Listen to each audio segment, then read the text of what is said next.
Can we get some girls in here? Careful what you wish for.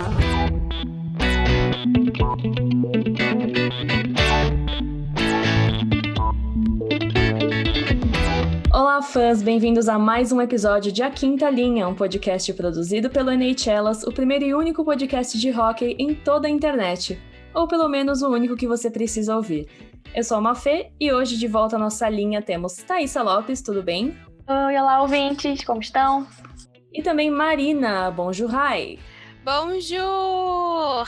Se você caiu de paraquedas aqui e ainda não conhece o NHLas, primeiramente, erro seu. Segundamente, nós somos um site brasileiro sobre hóquei no gelo, um dos maiores, se não o maior portal na língua portuguesa sobre a modalidade, e a melhor parte totalmente gerido e feito por mulheres. Com todo o nosso conteúdo já disponível no site, canal, redes sociais, se você tem interesse em saber mais sobre o esporte, apoiar mulheres na mídia esportiva, o NHLas é o lugar para você. Antes de entrar no assunto principal desse podcast, desse nosso quarto episódio, vale lembrar que ainda estamos no mês do orgulho LGBTQIA+, e é muito importante celebrar essa comunidade, apoiar a sua luta, que não termina quando começa o mês de julho. Principalmente nós, no meu caso, pelo menos como aliados, é fundamental continuar se educando, pesquisando, compartilhando conhecimento, promovendo ambientes acolhedores, certo? De aceitação para todos, todas e todes, mesmo que não tenha arco-íris para todo lado, uma vez que o mês de junho acabe, todo dia é dia de apoiar, de fazer o que você pode, que seja um pequeno gesto ou uma coisa imensa, como foi o caso na última semana de Carl Nassib, jogador do Las Vegas Raiders, time da NFL. Ele se tornou o primeiro jogador em atividade na liga a se assumir homossexual. Ele postou uma mensagem no seu Instagram e aquilo explodiu, porque obviamente não é ainda algo que a gente vê todos os dias no ambiente esportivo, especialmente entre atletas homens, né? Então foi incrível o que ele fez. Eu espero que no futuro próximo a gente possa ver isso acontecer cada vez mais. Eu acho que o caso do Carl, ele é muito, né, pelo amor de Deus, 2021, e agora é o primeiro NFLer em atividade, nesse momento, que se assumiu gay. Nesse momento, 2021. Todos os outros casos antigos da NFL, na maioria das casos, foi quando eles já estavam aposentados, como foi o caso do David Copey, em 1975, que foi o primeiro jogador da NFL que se assumiu. Mas só 3 anos depois da sua aposentadoria, então, foi muito depois. E aí eu tava lendo sobre as coisas que ele passou, assim, e, a família dele ligou pra ele falando, você estragou a carreira de técnico do seu irmão, que ele tinha um irmão mais novo. A família dele julgou ele super, perdeu meio que contato com a família por um tempo, não sei se, né, agora ele já tá velhinho, né, mas acho que ele já tem 70 e poucos anos. E os casos depois também não melhoraram muito. Em 2014, muito tempo depois, o Michael Sam, não sei se vocês leram sobre, eu não era nada sobre o esporte nessa época ainda, mas eu fui ler sobre hoje. E ele jogou na Conferência Sudeste, né, da NCAA, no time de Missouri, da universidade dele. Ele foi o MVP do time, né, votado pelos teammates dele. E todos os outros MVPs dos times da SEC, né, da Conferência Sudeste, eles foram draftados na primeira rodada ou no máximo na segunda. E ele se assumiu gay acho que em fevereiro, e o draft foi em abril. E nesse meio tempo, ele caiu de posição para a 7ª rodada. E mesmo assim, mesmo depois de quando ele foi draftado, a carreira dele não decolou, assim. Ele foi draftado pelo lembrar o time. E, ele mudou de time. Ele foi draftado por um time, ficou no time, mas não jogou. Ele jogou no máximo um jogo. Aí ele foi para outro time na temporada seguinte. E aí ele se aposentou logo na segunda temporada dele. Ele falou, não, eu vou cuidar da minha saúde mental, com essas palavras. Vou cuidar da minha saúde mental e focar em outra carreira, porque essa aqui não dá. Ele foi draftado pelos Rams. Eu acabei de pesquisar aqui. Isso, achei, exato. 7º round pelos Rams, tá certo. E, assim, voltando pro hockey, a gente sabe que tem o You Can Play, né? Que é aquela iniciativa do Brian Burke com o filho dele, Patrick Burke, eu acho que chama o filho dele, em homenagem à memória do outro filho que ele tinha, o Brandon Burke, que havia se assumido recentemente gay e que morreu num acidente de carro quando ele tinha, acho que 20, 21 anos. É uma história bem trágica. E tem um documentário que foi produzido pela televisão canadense, que chama The Legacy of Brandon Burke. Eu não lembro quando que ele passou, mas se você pesquisar na internet, querido fã, você vai achar. E nesse documentário, eles falam, alguém, eu não lembro quem é essa pessoa que fala, que um jogador da NHL, ele fez um pedido para o time com o qual ele estava à época, para fazer uma coletiva de imprensa para ele sair do armário. E aí, quando eles estavam prestes a fazer essa coletiva de imprensa, ele desistiu. E também, nesse mesmo documentário, eles contam uma outra história. Novamente, eu não lembro quem conta, porque tem muito tempo que eu assisti.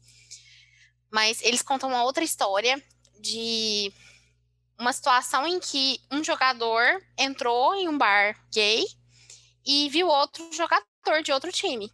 E eles fingiram que eles não se conheciam. Que, tipo assim, nunca vi essa pessoa na minha vida. Então, apesar da gente ter situações como, por exemplo, o Linus, o Mark, que ele chama, Maffei, o goleiro, ele fez uma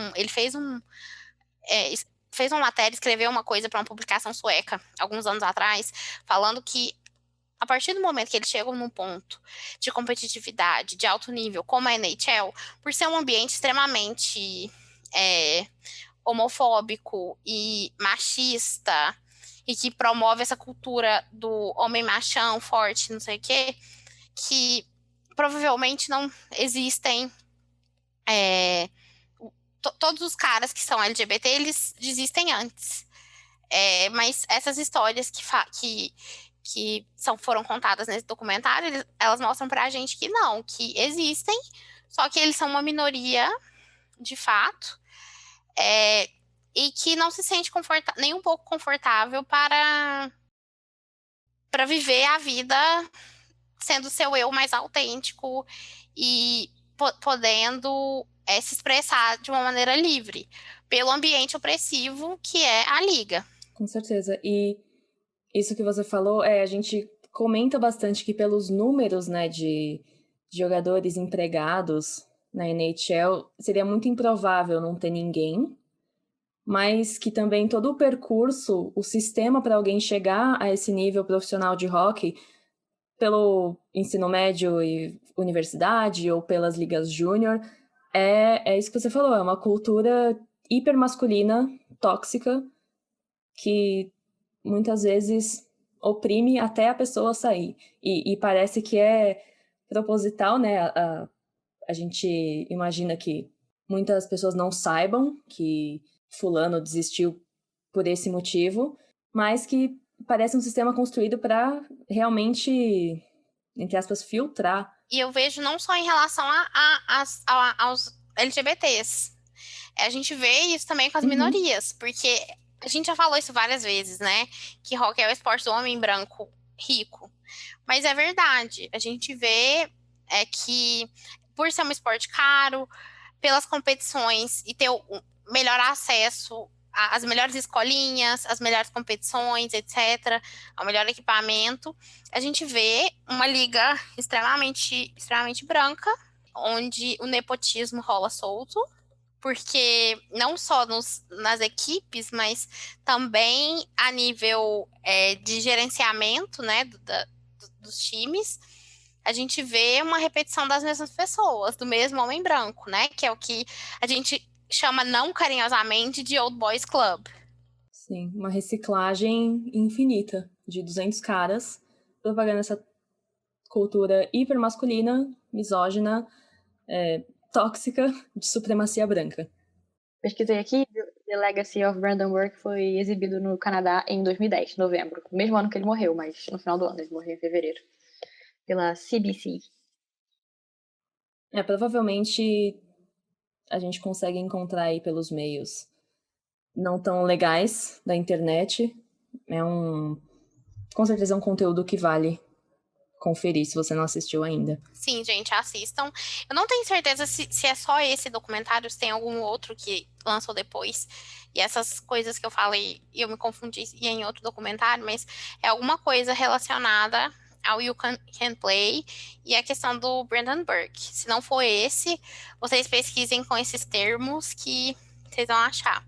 inevitavelmente. E assistam tudo que puderem, né? Repertório é sempre bom.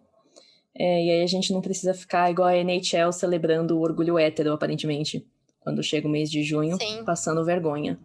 E a camisa dele, 94, né, foi a mais vendida da loja oficial da NFL nos 2 dias seguintes depois que ele se assumiu. Sim, eu mesma tô questionando se eu ainda vou ficar com o meu time ou se eu vou mudar a minha lealdade ao Las Vegas Raiders, porque afinal a cidade de Las Vegas é muito interessante a gente torcer para um time de lá, os Golden Knights já mostraram isso, e motivos não faltam, né, para gastar dinheirinho aí com uma camisa do Nassib.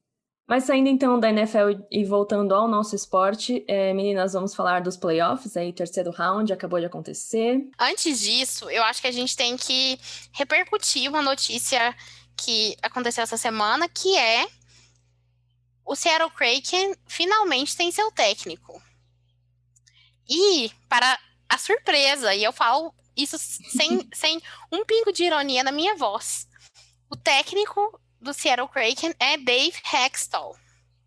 Se você é torcedor do Philadelphia Flyers, esse nome provavelmente te traz várias reações negativas.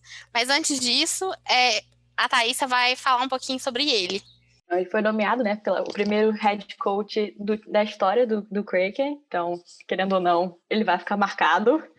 Bom ou ruim o resultado final, a gente ainda não sabe, mas marcado na história do time ele tá. Ele foi técnico da Universidade de North Dakota e ele levou o time para 7 Frozen Fours. E perdeu então, todos. Assim, ele foi o terceiro técnico da história, que foi direto da NCAA para head coach da NHL. E quando ele foi contratado em 2015 para ser o técnico do Philadelphia Flyers, aí história, o que aconteceu no Philadelphia Flyers, aí depois do que aconteceu lá, ele virou assistant coach do Toronto Maple Leafs até essa última temporada agora, antes de ele assinar esse contrato com o Seattle. E Toronto devia se preocupar com quem eles vão draftar agora na expansão dos Leafs? Provavelmente, né? Eu acho que eles já estão, né, meio assim, mas eu não sei se talvez Toronto, talvez eles levam Dermott, mas não sei. Eu acho que Toronto vai levar um atacante. Eu não acho que eles vão levar um defensor.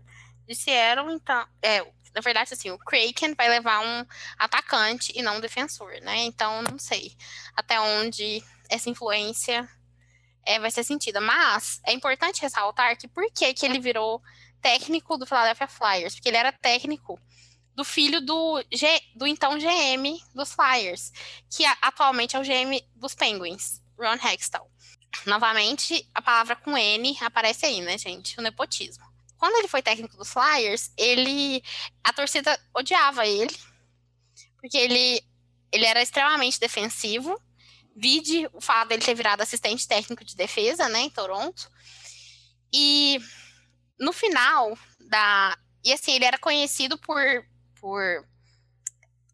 priorizar veteranos ruins, ao invés de deixar a galera jovem, os jovens com alegrias nas pernas, irem lá e tentarem resolver os jogos. Então, eu tenho certeza que a torcida dos Flyers tem um pouquinho de PTSD quando ouve esse nome. E a circunstância com a qual ele foi demitida foi também muito bizarra, porque saiu nas publicações, aí o time que era certeza que ele ia ser demitido e que os Flyers já estavam conversando com o Quenneville na época, que o Quenneville ia substituí-lo. Aí a torcida ficou toda cheia de esperança, mas aí no final das contas não foi isso. Eles ficaram com um técnico interino até o final da temporada, e se eu não me engano, ele foi demitido durante ou logo depois de um voo, algo assim, sabe?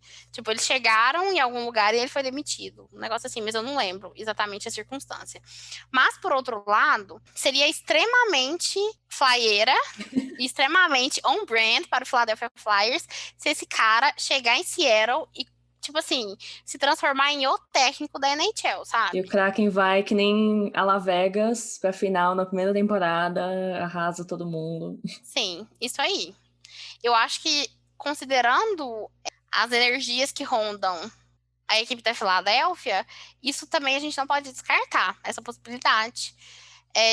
Aconteceu o mesmo que aconteceu com o Craig Berube, né? Que foi demitido da Philadelphia e logo depois, assim, uns anos, né, depois, ele ganhou a Stanley Cup com o St. Louis. Então, vamos ver. Então a vida segue difícil pro torcedor de Filadélfia. Coitado dos Flyers. Coitado de Filadélfia, né? Porque na NBA também não deu muito certo esse ano. E vamos ver aí os Eagles se não decepcionam. Os Phillies, eu confesso que não dou a mínima, não estou acompanhando. Então... Eu fico aqui zoando eles, mas assim, coitados de verdade, sabe? Às vezes eu sinto pena, apesar de eu rir da desgraça deles. Ah, sim. Às vezes eu sinto pena. Não, pra você, como rival, tá tudo certo. Não, gente, é lindo. Sigam É lindo. sofrendo. Muito difícil. Mas falando de times, agora... Nos playoffs. Olha só a cutucada como ela vem.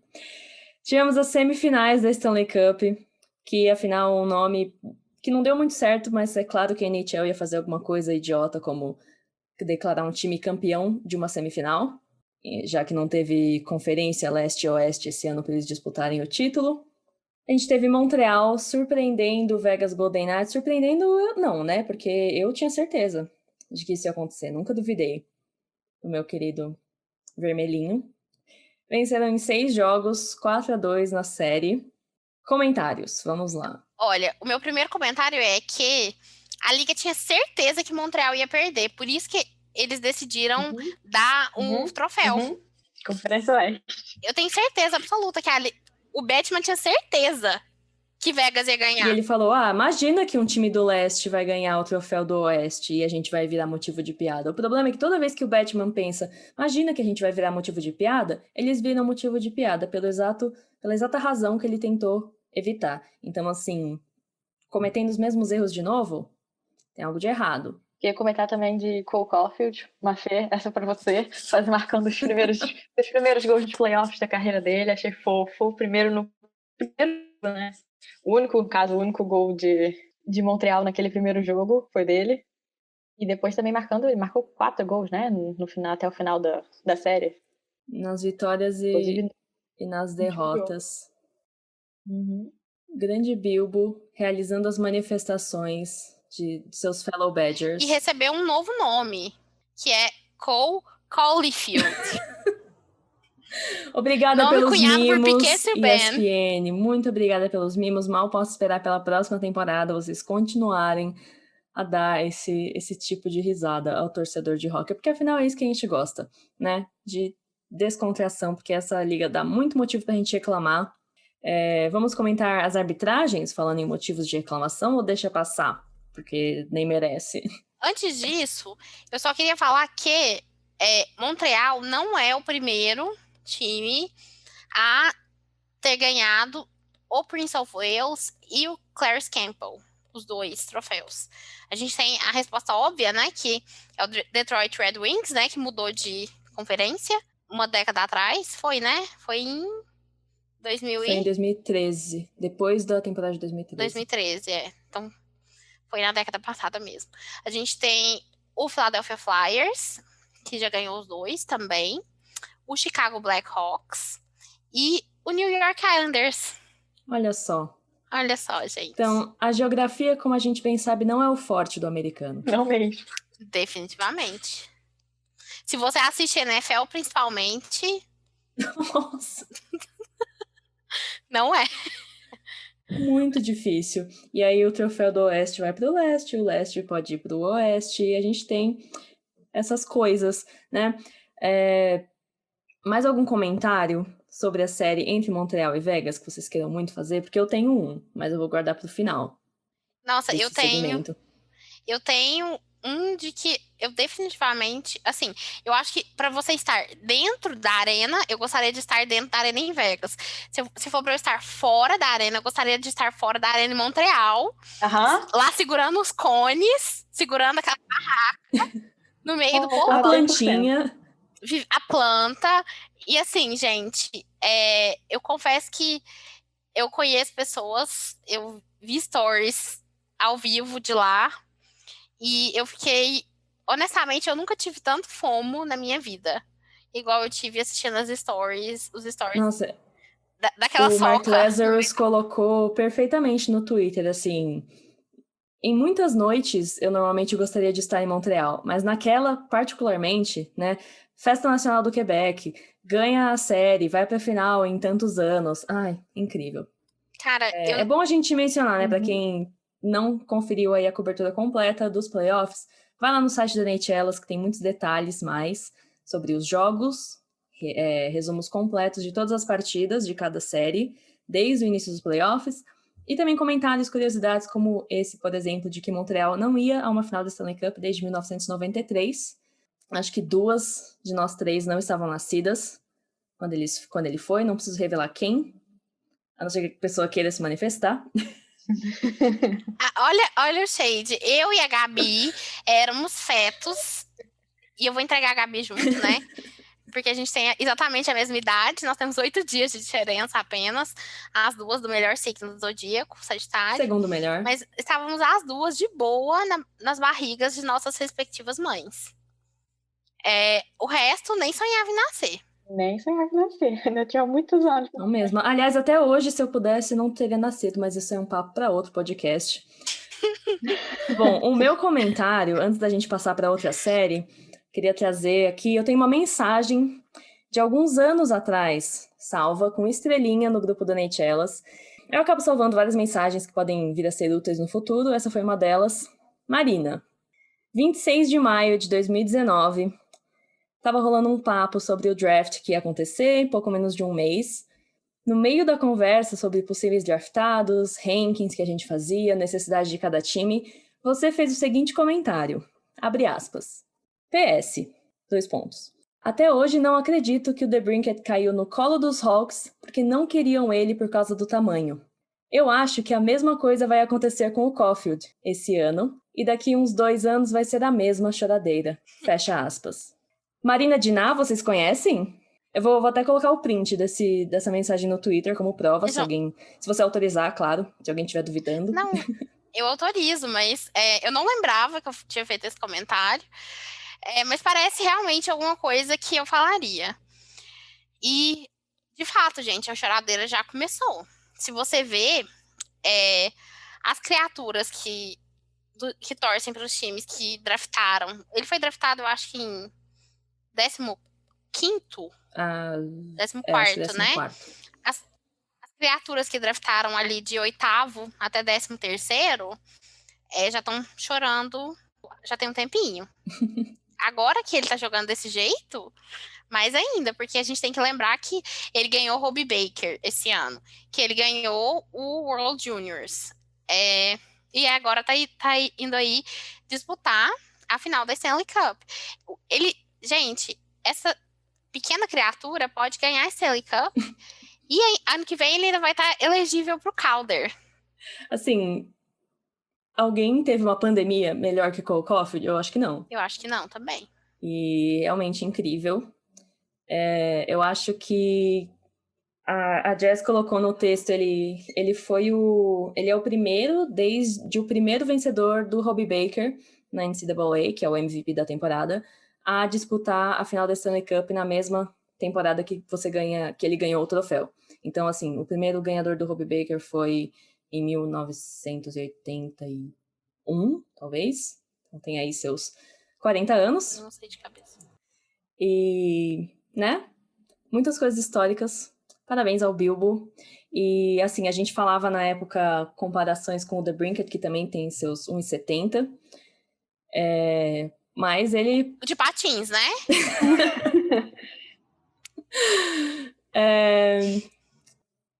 Ele teve uma primeira temporada na NHL sensacional, depois deu uma caída, mas esse ano já foi incrível de novo. Só que o Caulfield, pelos analistas da época, ele já era visto como um possível DeBrincat 2.0. Então, assim, se preparem para a próxima temporada, para a primeira temporada de calouro dele, de fato. Eu queria que vocês pudessem ver a cara da Mafê enquanto ela fala orgulhosamente dos meus 2 Short Kings. Do Bilbo. E a gente tem que... Seria o DeBrincat. Ele não pode ser o Frodo. Não. Quem ele seria? Até porque o Frodo é chato. E tem alguém que é o Frodo já, eu acho, nas nossas relações, nos nossos paralelos. O Zuccarello é o Frodo. Isso. Zuccarello é o Frodo. Então a gente tem que arrumar outra pessoa pro The Brinket ser. Vamos pensar nisso. Mas é, gente. Todo o poder aos Short Kings. E, gente, eu não faço previsão on demand, viu? Às vezes elas só vêm pra mim e aí eu manifesto elas. E é por isso que estamos ricas, né? Com todas Sim, as apostas dessa liga. Aliás, amei que Montreal tava como a zebra pra, tipo, muitos dinheiros quando a série começou, dando pra Vegas, assim, 80% de chance, como se 80% existisse no hockey. Então, bem Tava feito pagando, pra acho que banca. 300, tava pagando acho que 335. Aquele mais 335. A mais alta, o ticket mais alto que eu vi foi mais 345. Isso contra Vegas, né? Aí agora contra Tampa tá pagando menos. É, porque eles já, finalmente, né, depois de 3 rodadas, aprenderam alguma coisa, que aposte no vermelhinho. Mas na mesma época, quando tava dando mais 345, pra Montreal ganhar a Stanley Cup, tava mais 1.000. Então, se alguém pegou aquele ticket, menina, e eles ganharem, é claro, menina, muitos dinheiros. Pois é, eu podia ter apostado neles ao invés de ter apostado naquela bosta daquele Winnipeg Jets, né? Que me decepcionou. Podia mesmo.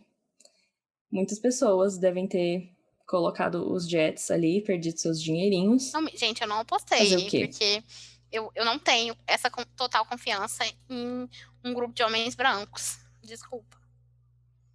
Não apostei neles. Sou feminista demais pra deixar meu dinheiro na mão de um bando de... Sim. E agora sim, a segunda série. New York Islanders e Tampa Bay Lightning. Lightning venceu por 1-0 no jogo 7 e mandou os Islanders pra casa. Foi a despedida do Coliseu. A Thaísa não ficou feliz, mas ela vai ter que comentar essa série, infelizmente, aqui, porque eu, particularmente, não tenho nenhum sentimento e não assisti com a mesma dedicação que eu assisti a outra série. Por a falta de interesse mesmo, os times que me perdoem. Então, vai lá, amiga. Muita força. Ainda não superei, tá doendo ainda. Uma das coisas que eu até anotei pra falar aqui é sobre o fatídico jogo 5, que eu escrevi assim: prefiro esquecer que aconteceu. Não quero nem falar sobre isso.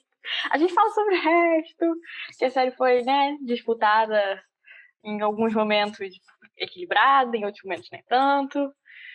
Mas eu fiquei feliz em vários momentos, principalmente no jogo de casa. A gente tinha até falado sobre isso antes, né, que os jogos de casa iam ser interessantes nessa série. E foram, né? Os jogos, por exemplo, que Nova York jogou no Coliseu, finalzinho, né, despedida lá do Nassau Coliseum.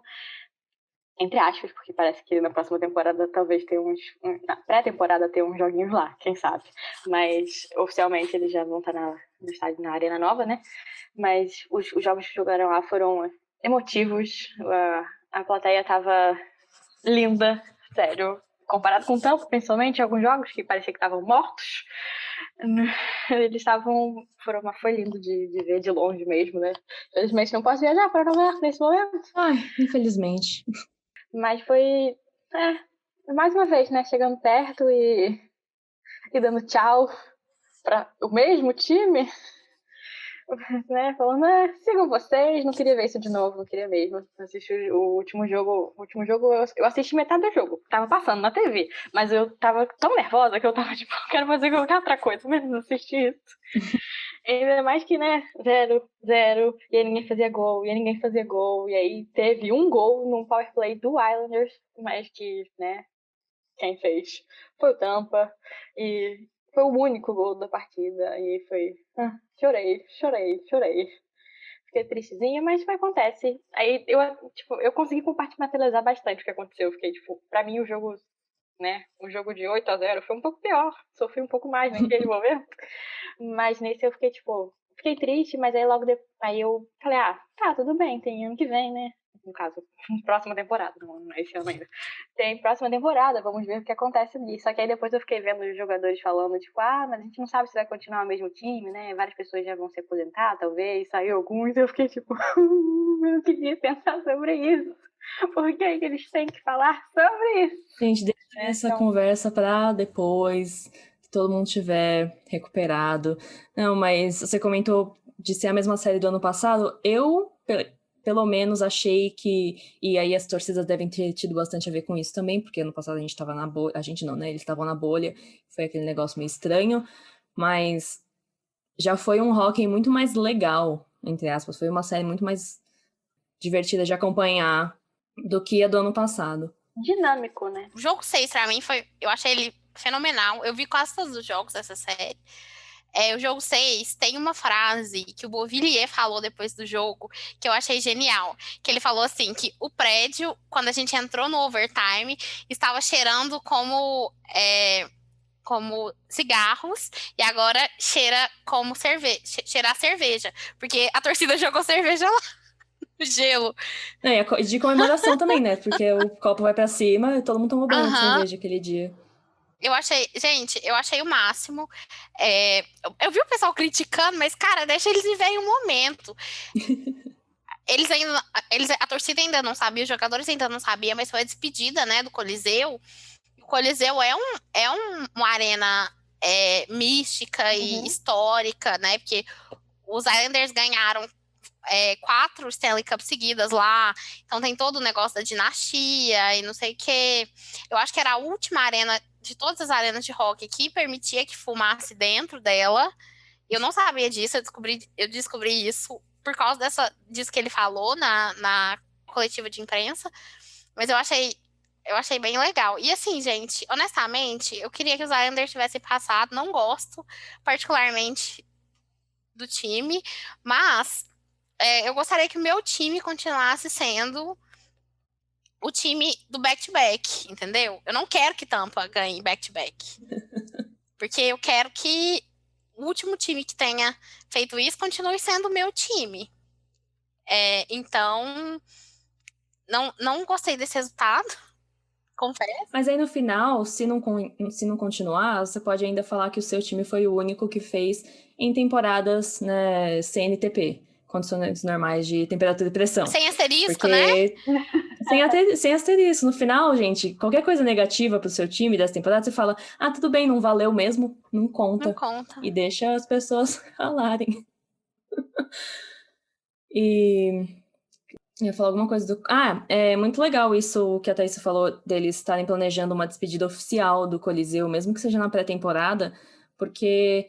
É legal você ter, né, esse evento marcado de fato. Tipo, as pessoas não sabiam no jogo 6, talvez já trabalhassem com essa possibilidade, porque afinal o jogo 7 tá na mão de Deus, mas as pessoas não foram preparadas lá pra se despedir, né? O ponto do evento não era aquele, era de que o time empatasse a série e fosse disputar a final depois, e voltasse. Então, eu espero que eles façam mesmo uma despedida oficial. Até a temporada regular mesmo, que fosse o jogo de abertura, sabe? Mas aí eu não sei contratualmente se eles podem fazer isso, mas seria legal também ter uma festinha. Porque eu vi que eles vão... A arena nova, ela vai ficar pronta, eu acho que é em novembro, não é, Thaís? O planejamento é no final de outubro, né? Então eles teoricamente teriam que... Não é obra, né? Eles teriam que começar a temporada jogando fora de casa, né? Mas isso já aconteceu com outros times. Eu acho que já aconteceu com os Rangers. Quando o Madison Square Garden tava em obras, tava passando por renovação, eles começaram com, 10 jogos fora de casa, algo assim. O Trotz comentou na última press conference que eles iam ter que fazer uma viagem um pouquinho mais longa no começo da temporada, provavelmente, pra arena ficar pronta. Começar na Califórnia. Vancouver, Seattle, San José. Nada demais. Ia ser meio ruim a questão de fuso horário, né? Mas fora isso. Mas porque, segundo reports recentes, a NHL já mandou uns calendários possíveis da próxima temporada, e aí a data prevista para começar, se não me engano, é 12 de outubro, ou por ali, então uma semana mais tarde do que normalmente costuma começar, né? O que é que eles já previam para voltar ao calendário normal, pós-pandemia e completar aí os 82 jogos. Pessoalmente, eu nunca mais queria ver uma temporada de 82 jogos, porque elas já eram enormes, sem necessidade. Assim, é uma tecla que eu sempre bati de que não precisava ter 82 jogos numa temporada. E agora que a gente teve o gostinho de uma com, acho que 70 mais ou menos, e essa de 56, eu não sei se eu tô preparada psicologicamente para todos aqueles meses de hockey de novo. Mas tudo bem. Uma coisa que eu acho que é legal que eles estão considerando fazer é fazer série, né? Uhum. Tipo assim, eles jogarem mais de um jogo. Eu acho legal até pelo fator de entretenimento. Porque a chance de dar treta é muito maior. É, Você fica vendo a mesma cara as vários minisséries dias. igual no beisebol, né? Então, assim, vontades de Jonathan Toews manifestadas. Será que foi ele que causou a pandemia?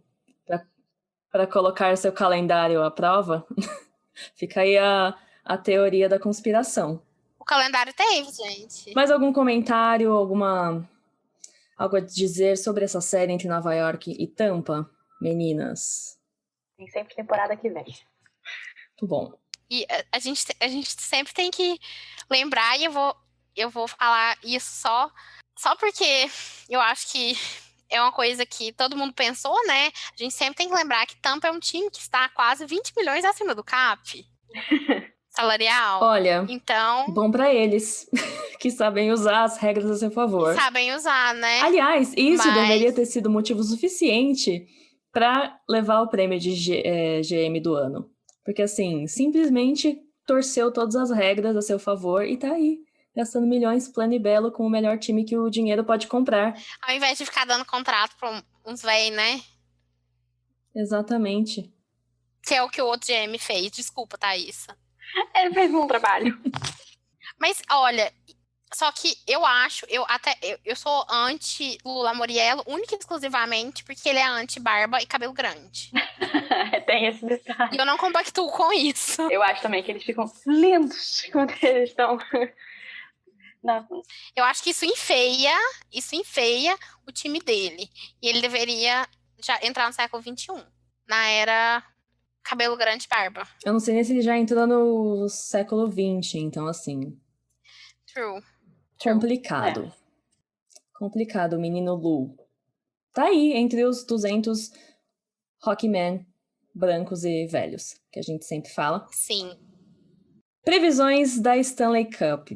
Então, previsões da final. Meninas, eu vou pedir para cada uma deixar o seu desejo manifestado de campeão. Pode fazer um comentário a mais também. E depois nós partimos para as previsões de verdade, para a gente saber o que as cartas têm a dizer sobre essa final, essa série que vem aí. Marina, pode começar. Olha, é um encontro do raio com a privada. Eu imagino que a privada pensa. Porque ela tem água. Então, eu acho que vai dar Montreal. Novamente, eu acho que por ser uma Cinderella Run, né? Isso que eu não acho que é certo a gente chamar um time que tem 24 Stanley Cup de underdog. Mas, nessa hipótese, sim, é um underdog. E eu acho que seria legal demais Carey Price ganhar sua Stanley Cup. Para ninguém poder feito na carreira dele falar um ar que ele tem que ser first ballot no Rock Hall of Fame. E provavelmente um Conn Smythe também, né? Eu acho que eu tinha comentado com você antes. Se os Islanders tivessem passado, eu acho que mesmo perdendo, ele poderia ganhar o Conn Smythe. Porque ele realmente é, assim, um cara fenomenal. Agora, a gente vai ter batalha de 2 goleiros incríveis, que jogam estilos diferentes. Então vai ser legal. Gerações completamente diferentes. Gerações, também, né? escolas de hockey diferentes, né? Porque o Vasilevski vem da Rússia. A gente vai ter a criançada de Montreal ali, Nick Suzuki, Couve-Flor, o Chapeuzinho. Nossa, o ouvinte tá... Meu Deus, quem? Eu falei...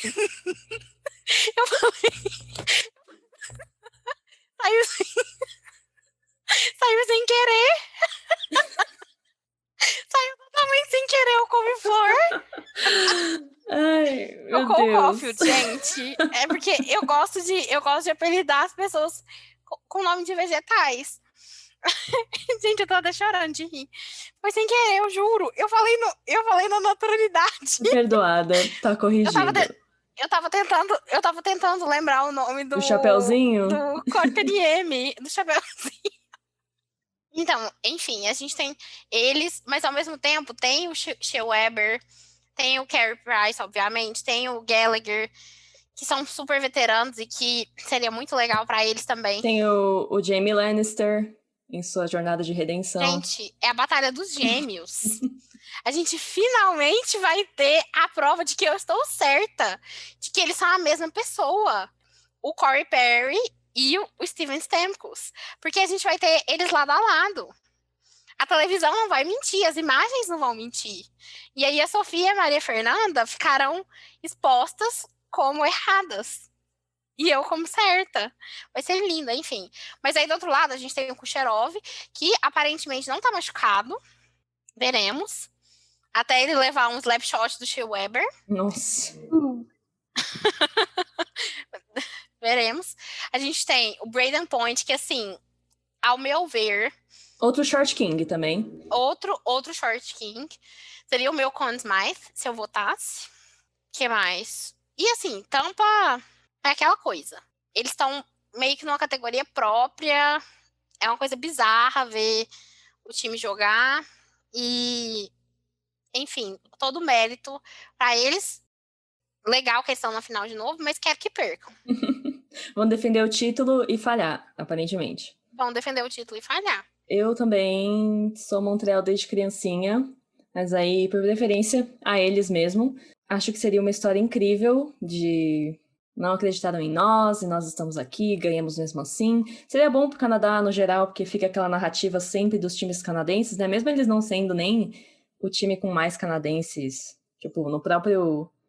Acho que os Golden Knights tinham mais jogadores do Quebec, no caso, do que Montreal, que é tão preservadora da língua francesa e das pessoas locais, enfim. Gosto muito de todas as narrativas envolvendo a vitória dos canadianos. Por outro lado, Tampa, é o que a gente tá falando até aqui, assim, é um time incrível. Foi um time incrível na temporada regular e tava extremamente desfalcado e teve seus problemas. Tá sendo um time incrível também nos playoffs e a gente não pode tirar o mérito das vitórias que eles tiveram até aqui.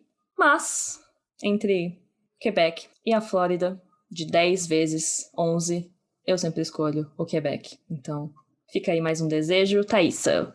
O desejo é tchau, Flórida. Eu quero Montreal. Eu falei também. Se alguém contestar falando que eu não torço Montreal desde que eu nasci, mentira. Na minha cidade também foi feriado no dia do São João Batista. Então, assim, acho que quer dizer que é que eu torço pra eles mesmo. É isso. Então, quantas NHLs será que a gente tem no total torcendo pra Tampa nesse momento? Não só nós três, mas de todas as 14. Será que nenhuma? Às vezes as que torcem pra Boston, né? Estão torcendo pra Tampa. Talvez. E às vezes a Sofia pra antagonizar os Habs, né? Ah, é verdade. O pessoal, a Sofia e a Laura ali devem estar manifestando seus desejos azul e branco. Sim, erradas. Com certeza. Por isso não estão aqui hoje. Mentira, gente. Mas vamos ver então o que as cartas têm a dizer sobre essa série. Ai, estou curiosa. Vamos ver. Então, hoje eu vou tirar a carta de 2 baralhos. Vou tirar do meu Nicoleta Secoli, uma carta pequenininha, e um do Tarot Zen do Osho. Eu gosto dele. O Osho fala mais sobre o presente, mas vamos ver o que vai sair aqui. Eu não vou nem comentar, porque eu não faço ideia do que acabou de ser dito pra mim. Tá bom. São feitos por outras pessoas e diferentes formas de falar sobre futuro ou presente, o que for. Enfim, o que podemos esperar da série? Temos a carta de criatividade e a carta de 2 de ouros. Então, acho que talvez seja uma série rápida, não necessariamente na questão de jogos, mas na nossa percepção, assim, tipo, vai passar rápido esse momento. Vão ter várias coisas acontecendo ao mesmo tempo, assim. Então, e talvez tenha algumas jogadas criativas dos jogadores que, por alguma razão, vão ter que equilibrar tempo, energia e oportunidade de marcar.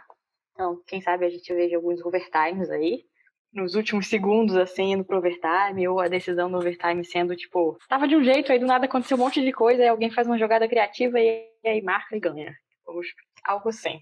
Já o que devemos prestar atenção? Temos a carta de inocência e a carta de 10 de ouros. Então, assim, jogadores mais novos talvez podem ser decisivos nessa série. Olha lá. É o poder da couve-flor. Poder do couve-flor, com certeza. Os jogadores que possam jogar como jogadores mais novos, entre aspas, tipo, com entrega, né? Eu assisti o Cole Caulfield falando numa entrevista que ele só joga na direção do gol. E aí entra, às vezes. Então, às vezes isso, de não ficar, tipo, racionalizando tanto tudo, né? E aí, de pensar que é minha última chance ou algo do tipo. Só joga, se diverte, joga pro gol e aí vê o que dá. E aí, às vezes sai uma coisa mais criativa, né? Como o que vimos anteriormente. Enfim, os jogadores mais novos talvez sejam decisivos nessa série. E o que o fã de rock vai gostar de ver? Temos a carta de existência, e eu tirei 2 cartas aqui de tarô mesmo, porque eu fiquei meio confusa, que saíram as cartas de 8 de copas e o valete de copas. Mas eu diria que essa final, ela tá basicamente escrita nas estrelas, assim. Tipo, era pra ser mesmo desse jeito, assim. Chorando meu coração de Islanders fan, mas era pra ser desse jeito, aparentemente. Com jogadores talvez bem emotivos sobre tudo que vai rolar, assim, tipo, as emoções talvez fiquem um pouco à flor da pele, assim, perder gol ou cometer erros talvez tenha um grande impacto no desenvolvimento, no final, né, desempenho final da série, mas por outro lado, a capacidade de ser emocionalmente vulnerável, eu diria, pode ser importante também, assim, de saber lidar com as emoções. E não, em vez de, sei lá, separar elas e ser só racional, mas de abraçar elas e falar, faz parte também, né? Às vezes, ficar emocionado com alguma coisa. E últimas cartinhas para o sentimento final que ficaremos com essa série. Tirei integração e rei de copas. E eu diria que a balança final vai ser ganha pelo time que conseguir integrar essas emoções, né, da melhor forma, assim, com jogadores que consigam usar o que pensam e o que sentem ali nos 60 minutos no gelo para sua vantagem mesmo, assim, em vez de tentar não se afetar, e abraçar, no caso, né, o lado racional e o emocional, e fazer os dois funcionarem juntos, assim. E como considerações finais, eu preciso falar também que todas as cartas que eu tirei do tarô do Zen foram arcanos maiores, que significa que, para quem acredita, é um momento muito importante, assim, o que vai rolar nessa final vai ter impacto em muitas coisas, carreira, na dinâmica dos times e da liga até mesmo. Não vai ser só mais uma final da Stanley Cup, vai ser, sei lá, vai ser importante, assim, de alguma forma. E a gente também, eu tirei também 3 cartas de copas e 2 de ouros. Então, uma final que vai causar grandes emoções nos torcedores, nos jogadores e todo mundo que de alguma forma esteja envolvido. Mas também que vai exigir força, esforço e dedicação de todo mundo. Amei. E assim, copas e ouros, né? Naipes vermelhos. Então, Montreal vai ganhar. A Leiga comentando. Então, eu não queria falar isso. Mas que vai trazer grandes emoções pra torcida, que vai trazer não sei o quê. Honestamente, a torcida da Flórida não se encaixa nesse perfil aí, não. Na hora que você tirou a integração, eu pensei com os meus botões. A Stanley Cup vai voltar pro Canadá e vai juntar esse país. Ó. Boa, gostei. Então tá aí, a nossa interpretação nada enviesada. Não. Nada. Eu e a Mafê a juventude entendemos que for, absolutamente tudo, só que não. Estará muito bem representada. Cisumers, né? Se me mostrar a carta, eles estão aí pra dominar o mundo. Então tá aí. Eles são bem. Lindas. Ai, que baralho lindo. Maravilhosas. Uma pena que vocês não têm vídeo aí no podcast, mas a gente viu e aprovou. Ai, que baralho lindo. Mas a alegria nas pernas da juventude vem aí, gente. É isso, a juventude que for estará muito bem representada. Cisumers, né? Bom, vamos caminhando para o fim desse episódio. Agora vamos de Power Play, para quem quiser deixar opiniões, pedidos para a galera, para o universo. Eu tenho um pedido para fazer, quero saber quem mais tem seu Power Play para esse episódio. Por hoje, ficarei sem a vantagem numérica. Hoje eu me abstenho também. Olha, esses juízes não estão marcando nada mesmo, né? Eu estou vestida de juíza hoje. Olha só. Eu sou a juíza. Bom, para o meu Power Play, queria primeiro deixar, então, um alerta de conteúdo sensível referente a abuso sexual. Você ouvindo tem a opção de pular esse trecho que está indicado na nossa descrição do episódio, a duração exata no qual a gente vai falar desse assunto. é um assunto sério e que provavelmente deveria ser a coisa mais comentada no hockey atualmente, mas infelizmente não é. Então, novamente, se você é uma pessoa que pode se sentir engatilhada pela menção a esse conteúdo, pode voltar a escutar o episódio no tempo indicado aqui na descrição. Eu queria colocar que o NHLas, nós apoiamos sobreviventes de abusos a serem mencionados aqui, torcemos para que a justiça seja feita, todos envolvidos em qualquer ato do tipo seu acobertamento sejam responsabilizados, punidos da forma que for necessária, e pessoalmente também torcemos para que todos possam ter encontrado uma forma de lidar com esse trauma e reconhecer e aplaudir a coragem daqueles que estão se dispondo a comentar o assunto, revelar tanta sujeira que vem sendo acobertada. Então, para contextualizar, o Rick Westhead, da TSN no Canadá, vem fazendo um trabalho de jornalismo investigativo incrível nessa história que começou em termos de reportagem em maio desse ano, quando um ex-jogador não identificado do Chicago Blackhawks da temporada de 2009 e 2010, também conhecida por ter sido a primeira Stanley Cup da mini-dinastia que o time teve na última década, ele entrou com um processo no estado de Illinois contra o clube, alegando que naquela temporada o Brad Aldrich, que era o técnico de vídeo do time, teria abusado sexualmente dele. E na época ele disse ter reportado isso ao psicólogo do clube, foi basicamente uma situação de culpar a vítima. Nada aconteceu, se aconteceu você deve ter feito alguma coisa para provocar, foi consensual, etc. Então, o Aldrich terminou aquela temporada com os Blackhawks, teve seu nome gravado na Stanley Cup, e daí saiu do time em algum momento naquele verão de 2010. E um segundo processo também correndo em Illinois é de um ex-jogador de hockey no nível colegial que acusa os Blackhawks de terem feito uma carta de recomendação para o Aldrich usar quando ele deixou o time. É uma carta que o permitiu conseguir depois outros empregos no hockey, primeiro na Universidade de Miami, em Ohio, e na sequência numa pequena cidade no estado de Michigan, onde ele se tornou técnico de um time de ensino médio e abusou sexualmente de um garoto de 17 anos. Ele foi condenado por esse abuso na época, não tem muitos anos que aconteceu. Mas, resumidamente, essas são as acusações, os processos correndo na justiça americana, e que o Westhead também, agora, outros repórteres, vale citar a Katie Strang, que faz também um trabalho maravilhoso. Essas pessoas estão investigando e tentando falar com todo e qualquer envolvido do time, na liga, na NHL, para trazer a verdade à luz. O meu Power Play é basicamente, então, um pedido para que se fale disso, em qualquer nível, da maneira como a gente puder.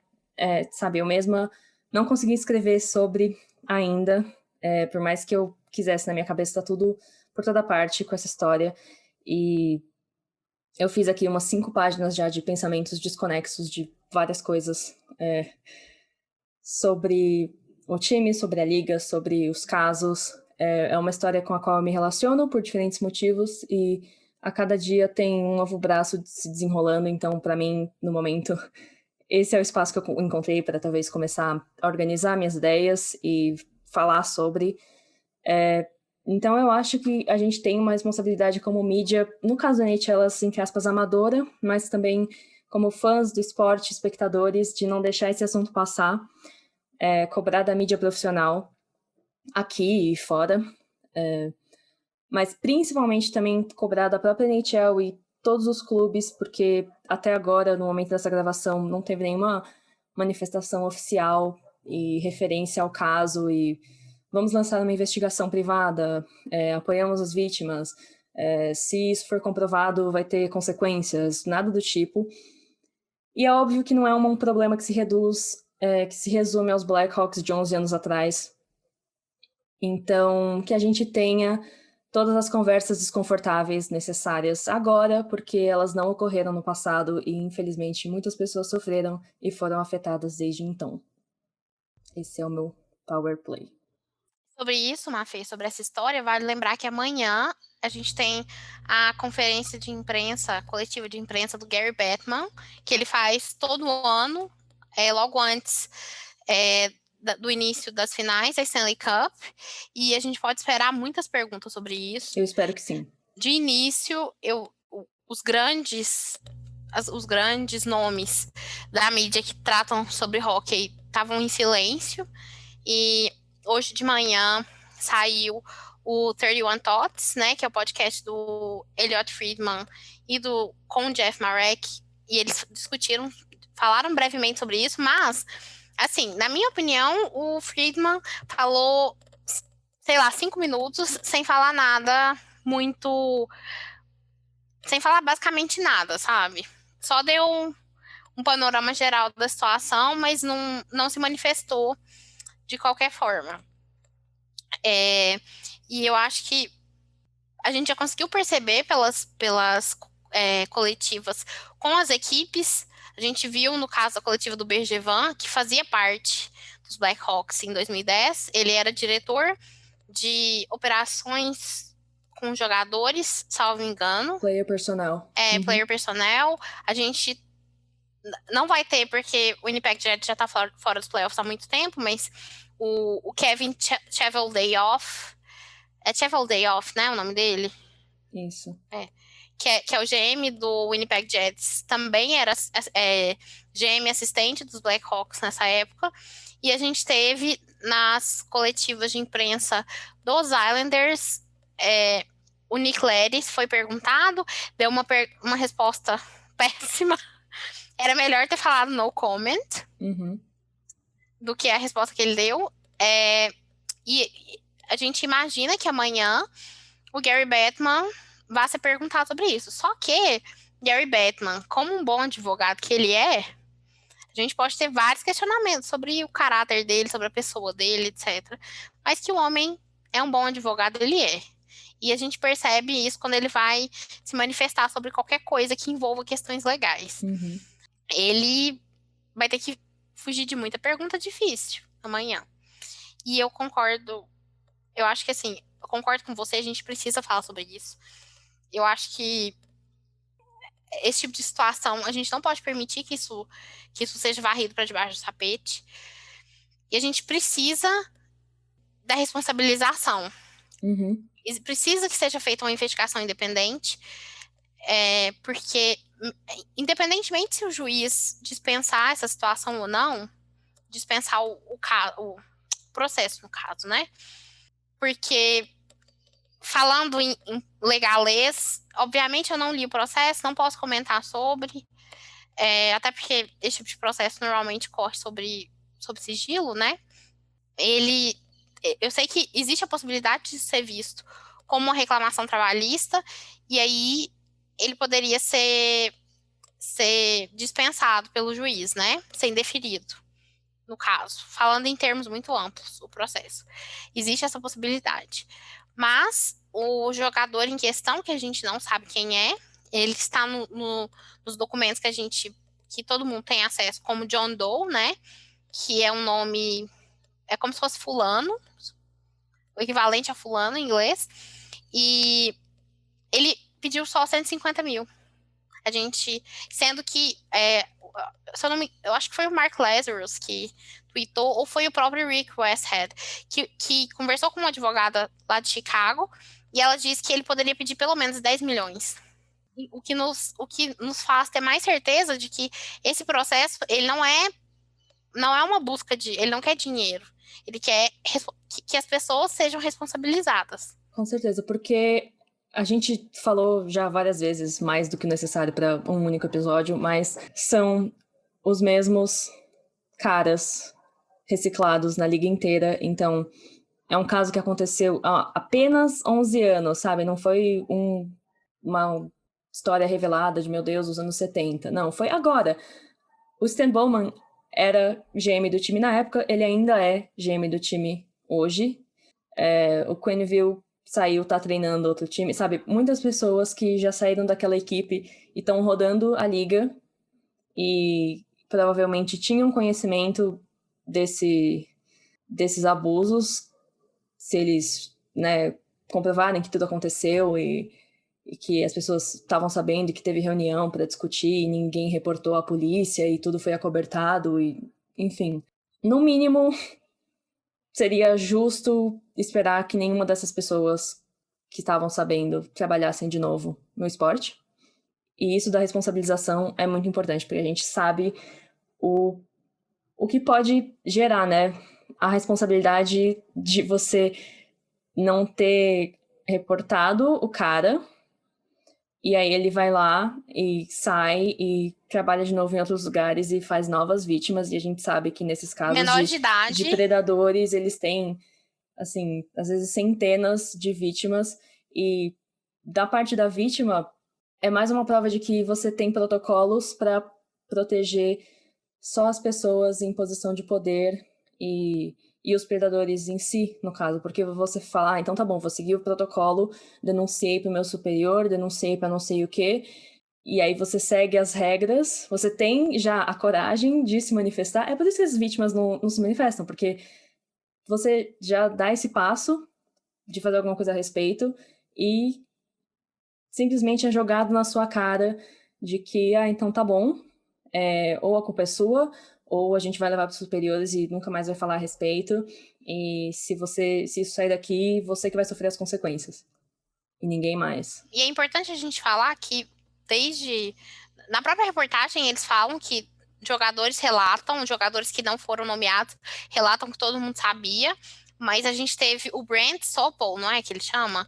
Falando que sim, que todo mundo sabia, e hoje o Dan Carcillo tweetou que ele, que na época ainda jogava no Philadelphia Flyers e jogou contra Chicago nas finais, sabia dessa história. Então, vejam bem, não apenas a própria organização, os jogadores sabiam, como os jogadores do outro time também sabiam. Do time que eles estavam enfrentando. É de uma responsabilidade tremenda você imaginar que uma empresa de 800 jogadores, 700, que seja, mais milhares, dezenas de milhares de funcionários trabalhando, e eles nem têm uma política de abuso sexual, assim, para um protocolo para lidar com esse tipo de caso. E vejam bem, uma organização desse tamanho. A NHL puniu o Arizona Coyotes fortemente por muito menos. Então, a gente fica assim, a gente não pode ter expectativa nenhuma com a NHL, né? Porque a gente sabe como é a liga, mas eu imaginaria que em um mundo justo os Hawks deveriam receber uma punição ainda maior. Com certeza. E assim, demite todo mundo, limpa a casa, e o time em si, como organização, é extremamente responsável por tudo que aconteceu. E os Coyotes perderam o quê? 2 ou 3 escolhas de draft? Foram quantos anos seguidos? Não sei agora. Pelas violações no Combine lá. Eu não lembro. Mas o time tem que ser afetado de alguma forma. Eu nem sei se tirar prospects é uma punição adequada. E isso é um problema também de não ter um protocolo, né? Da liga, né? Porque, e agora, como é que você pune, então, essa má conduta? E, vai tirar a Stanley Cup? Não sei se tem a ver também. Então, são muitos... E assim... muitos níveis, né? Muito se fala sobre o legado de... Eu até... Cara, eu adoro o trabalho do Mark Lazarus e do Scott Powers, mas eu achei que essa reportagem em si falando sobre o legado, essa coluna, foi bem fora do tom, porque essa preocupação de como a história vai se lembrar de nós e o legado do time, é por causa disso que essas coisas são acobertadas em primeiro lugar. Então, se a gente parar de pensar um pouquinho no eu não posso fazer isso, porque a imagem e o futuro... mas e a pessoa que sofreu o abuso? E o futuro dela? E aquele trauma que essa pessoa vai carregar pro resto da vida? O trauma. E a gente aprende já com a história de que cedo ou tarde alguma coisa vem à superfície. A gente pode nunca saber a história completa, mas é óbvio que não vai ser tudo lindo e maravilhoso para sempre. Ainda mais em Chicago, que há muito tempo já não é lindo e maravilhoso para sempre. Então... não é como se tivesse tudo um mar de rosas e, de repente, vai manchar o legado de não sei o quê. O que vale mais, né? O legado... E veja bem, a gente tem uma liga que tem toda uma estratégia de marketing chamada Hockey is for Everyone. E, claramente, não é. Porque, a partir do momento que você não tem uma política de compliance que lida com com essas questões de abuso, tanto abuso, e eu não falo única e exclusivamente esse tipo de abuso sexual. A gente tem o caso do Bill Peters, que teve toda aquela situação, né, com... Foi o Bill Peters, não foi? Com Uhum. o Joaquim Joaquim Alil, Alil. Uhum. que entraria numa questão, no mesmo protocolo, se a liga tivesse um. E assim, gente, não adianta. A NHL, ela precisa vir para o século XXI. Você não existe enquanto uma empresa séria hoje se você não tiver esse tipo de protocolo. E eles não têm. E você vai continuar protegendo as piores pessoas pelos piores motivos possíveis. Sabe, você protege a pessoa errada e se preocupa com como isso vai afetar a sua imagem e não com o ato criminoso que acabou de acontecer, por egoísmo, enquanto cada vez mais pessoas sofrem pela consequência desses atos. Então, a NHL tem um caminho muito, mas muito longo, e esses próximos dias vão ser extremamente importantes, e toda a off-season e como a gente vê esse caso se desenrolar. E quem tiver oportunidade, leiam a reportagem. Onde que tá? Tá no TSN ou no Athletic mesmo? Eu não lembro. Então, toda a cobertura do Rick Westhead tá na TSN, no site. Acho que já tem uns 5 artigos só essa semana. Então, é fácil, você cola o link ali do TSN no Google Tradutor, se precisar. E aí, no The Athletic também, mas aí já precisa ser assinante, eu acho, para acessar. Na verdade, depende. Tem algumas coisas desse teor que eles deixam em aberto, porque é interesse público, né? Uhum. Mas aí tem a cobertura do Mark Lazarus, do Scott Powers, da Katie Strang, sensacional, sempre. E agora já outros veículos e outros repórteres também estão colocando, né? Então, muita gente ainda talvez da mídia geral, né, que a gente vê do hockey, não, mas a Emily Kaplan, por exemplo, da ESPN, eu vi que ela escreveu sobre também e conversou com algumas pessoas. É isso, não deixar morrer. Eu acho que vai ser muito difícil, pelo ponto que já atingiu, deixar isso passar, deixar a NHL esquecer e parar de cobrar, né, que alguma coisa aconteça. Mari, como você falou, amanhã, a gente tá gravando isso no domingo, então amanhã, dia 28, o Batman tem uma longa entrevista pela frente e longos meses, provavelmente, também, de intertemporada. Porque, veja bem, a gente vai ter o draft de expansão, a gente vai ter o draft, a gente vai ter o dia da free agency. Então, mesmo o Bowman, o Chevel Day Off, o Bergevin, eles não vão escapar dessas perguntas. Uhum. Tampouco o Batman. Aliás, o Bowman, que também é general manager do time olímpico dos Estados Unidos, né? Ele foi cotado para organizar Sim. agora, e mais uma posição que prepare-se para perdê-la. Até porque, assim, gente, a gente tem que... Esse tipo de notícia, conforme o processo vai passando e as coisas vão acontecendo, a gente vai ficar sabendo de mais coisas, né? Ou não, pode ser que não, mas espera-se que sim. Então, por um lado, eu entenderia a reticência de algumas pessoas de se manifestarem, mas por outro lado é o trabalho delas, né? Então, e a gente sabe que muitas vezes essa falta de disponibilidade em se manifestar é para não ficar em maus lençóis com a equipe que comanda cada organização, né? Mas eu acho que era só isso mesmo que eu tinha para falar sobre isso. Dessa vez não tenho, não, porque esse assunto é um assunto que, sei lá, mexe muito comigo. E eu me sinto drenada. Qualquer coisa. Eu tô vendo, acompanhando, mas não estou lendo tudo que está sendo divulgado, que é sei lá. Com certeza, a gente não pode exigir de todo mundo que consuma tudo que tá aí sobre o assunto, mas da forma que cada um puder. E assim, é com um retweet, é com compartilhamento de link, é com uma curtida no jornalista que tá fazendo esse trabalho, é com uma resposta. Um tweet, falar... @NHL, e aí? Vai responder, não, puta? Bem isso. Então, aliás, estarei mandando. NHL, se prepare. Mas, então, após esse assunto nem um pouco leve, acho que podemos encerrar esse episódio. Sim. Considerações finais sobre a final da Stanley Cup? A gente volta só quando o troféu estiver entregue, Tem muito hein? chão pela frente ainda. Ai. Pelo menos 7 jogos, vai. Eu espero. Eu espero também. Vamos dar esse gostinho, porque depois vem as férias e aí a gente fica triste porque o hockey não volta por alguns meses. Só esses últimos dias que teve, né, pausa aí, 2 dias sem, né? Eu já fiquei assim, É muito difícil. Tô A minha saudade. rotina, então, vai pro espaço. Eu acredito no poder do couve-flor. Crianças, comam seus vegetais.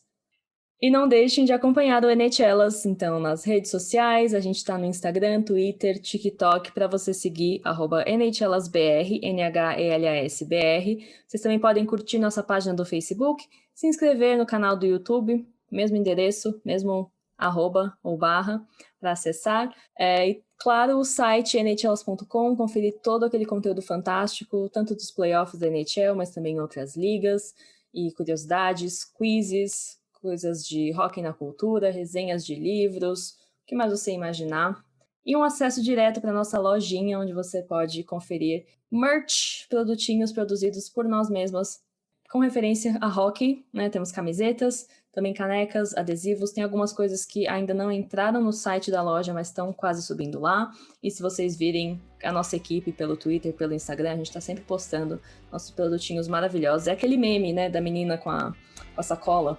E todo o merchan e a parede, o pôster. E por fim, se você gostou desse episódio, deixe uma avaliação bacana onde quer que você esteja ouvindo, um comentário, algumas estrelas, compartilhe com seus amigos, fala pra gente como você ama o nosso trabalho, como a gente é muito legal. Se esse não for o seu comentário, aí pode guardar pra você, tá bom? Então, muito obrigada pela audiência, vocês ouviram Mafê, Marina. Aissa. Esse foi o podcast A Quinta Linha. Até a próxima. Tchau. Au revoir.